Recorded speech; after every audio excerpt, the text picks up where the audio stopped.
بسم اللہ الرحمن الرحیم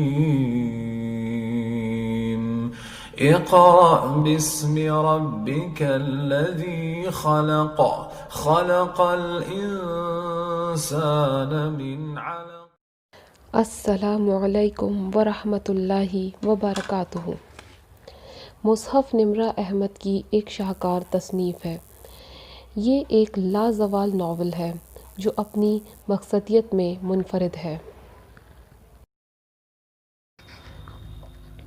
آج کے دور کا مسلمان جب قرآن کھولتا ہے تو کہتا ہے کہ اسے اس میں وہ انداز کلام نظر نہیں آ رہا جس کے قصے وہ بچپن سے سنتا آیا ہے، وہ انداز کلام جسے سنتے ہی عرب کے لوگ لاجواب ہو جاتے تھے، سجدے میں گر جاتے تھے، فوراً ایمان لے آتے تھے۔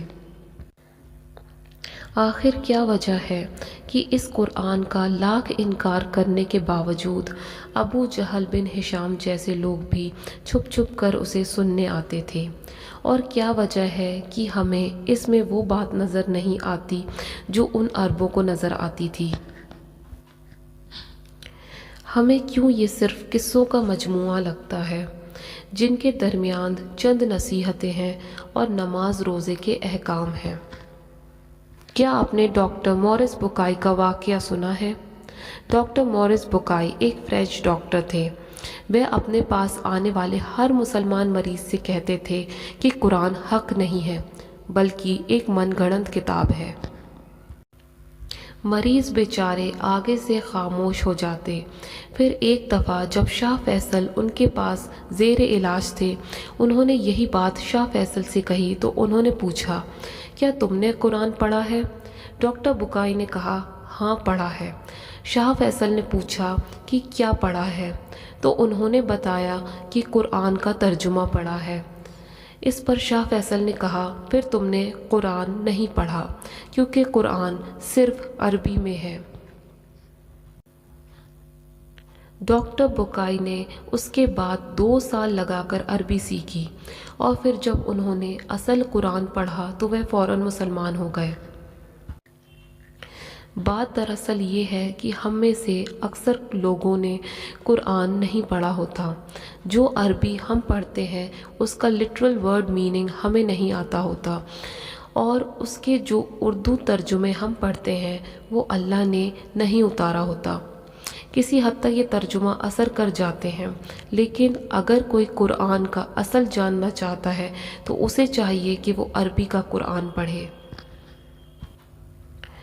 اب اس کے 2 طریقے ہیں، یا تو آپ پوری عربی سیکھیں یا آپ صرف قرآن کی عربی سیکھیں، اور صرف قرآن کی عربی سیکھ کر بھی آپ بالکل درست طور پر اصل قرآن سمجھ سکتے ہیں۔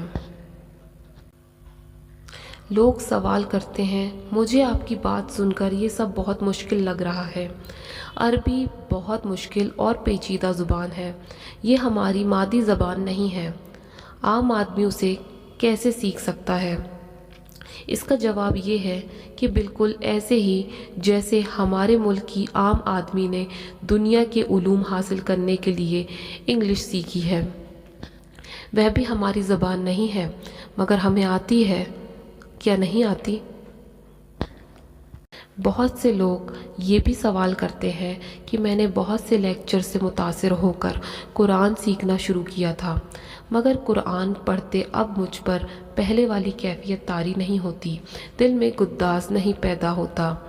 میں قرآن پڑھتا ہوں تو میرا ذہن بھٹک رہا ہوتا ہے۔ اس سوال کے جواب میں لیکچرر بولتے ہیں کہ کیا آپ کہیں جھوٹ تو نہیں بولتے؟ ایک بات یاد رکھیے گا، قرآن صرف صادق اور امین کے دل میں اترتا ہے۔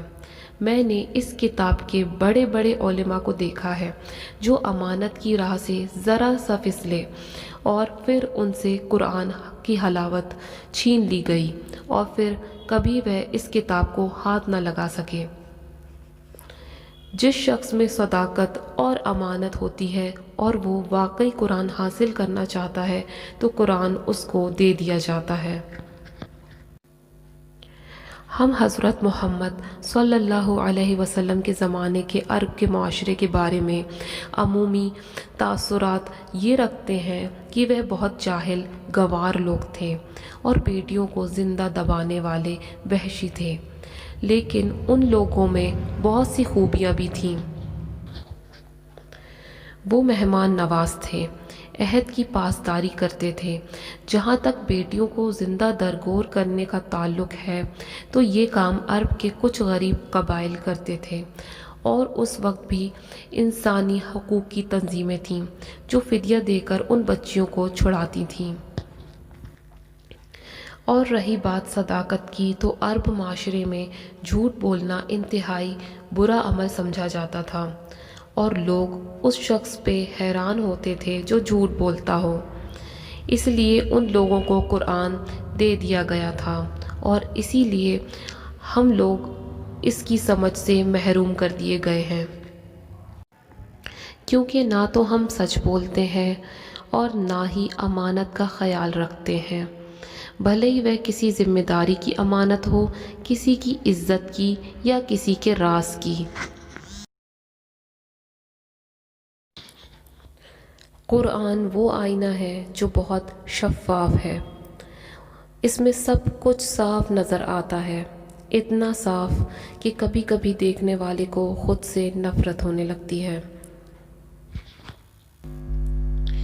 اس ویڈیو کے اختتام میں میں آپ کو بتاؤں گی کہ عربک لینگویج میں کتنی وسعت ہے اور قرآن سمجھ کے پڑھنا کتنا ضروری ہے۔ الحمدللہ جو ہم سورہ فاتحہ میں پڑھتے ہیں، عربی کے الفاظ 3 یا 4 حرف سے بنتے ہیں جنہیں ہم روٹ ورڈ کہتے ہیں۔ الحمد میں حمد کا روٹ ورڈ ہا میم دال ہے، یعنی تعریف۔ اس حمد سے حامد، حماد، احمد، محمد، حمید، محمود بنتے ہیں۔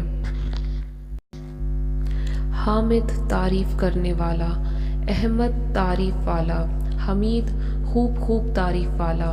جب آپ قرآن کو لٹرل ورڈ ڈیفینیشن پہ پڑھیں گے تو آپ اتنا انجوائے کریں گے کہ بس جیسے سجدہ کا روٹ ورڈ سجد ہے، اس سے مسجد، ساجد، سجدہ بنتا ہے۔ جس طرح ہم نے حمد کا روٹ ورڈ سمجھا، اسی طرح ایک اور ورڈ ہے زکوٰۃ۔ زکوٰۃ کا روٹ ورڈ ز، کاف اور واو ہے۔ زکوٰۃ یعنی خیرات۔ اسی ز، کاف، واو سے قرآن میں کل 59 ورڈز بنے ہیں، جس کے معنی ہیں pure, self development, cause them increase, most virtuous, to prosper ہے۔ زکوٰۃ کے روٹ ورڈ سمجھنے سے ہمیں زکوٰۃ کی اہمیت کا پتہ چلتا ہے، اور آپ صلی اللہ علیہ وسلم کا فرمان بھی ہے کہ مال دینے سے بڑھتا ہے۔ سورہ یونس کی آیت نمبر 58 ہے، بس لوگوں کو چاہیے کہ اس پہ خوشی منائیں، قرآن ان سب چیزوں سے بہتر ہے جنہیں لوگ جمع کر رہے ہیں۔ السلام علیکم ورحمۃ اللہ وبرکاتہ۔